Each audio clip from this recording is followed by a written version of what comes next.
I am sure you haven't heard this story before. The snake, the farmer, and the heron.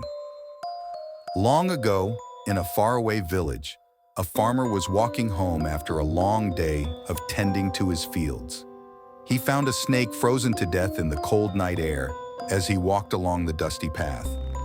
The piteous snake begged the farmer to let him into his warm stomach, where he could relax and rest until his strength was restored.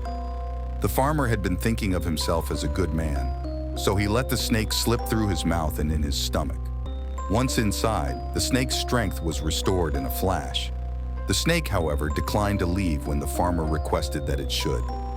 The farmer turned to a wise heron for advice. The heron's voice was quiet.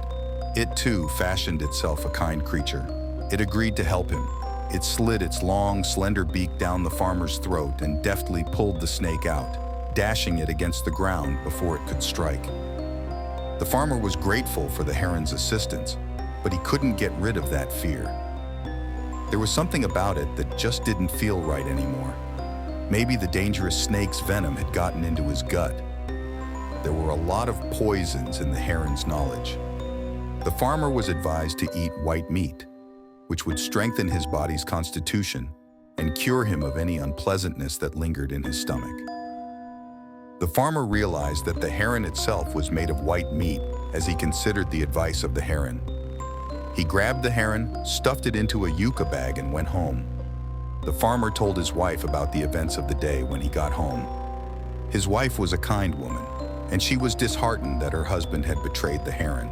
She's decided she's going to free the heron, but it cut out her eyes with its talons as she opened the bag in order to release a screaming bird, then flew off into the night.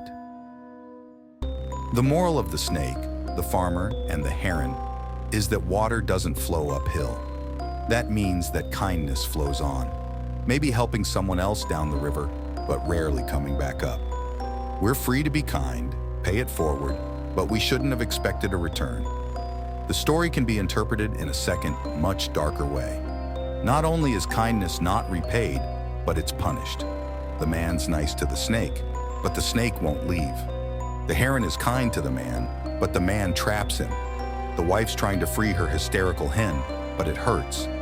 There may be truth in it. Maybe you're lending some money to a friend, but they just want something more. Perhaps you take a starving dog off the street, hoping to nurture it back to health. But a life of hardship has made it fearful, and it bites you. Kindness does not always beget kindness, or at least, that is what the story teaches us.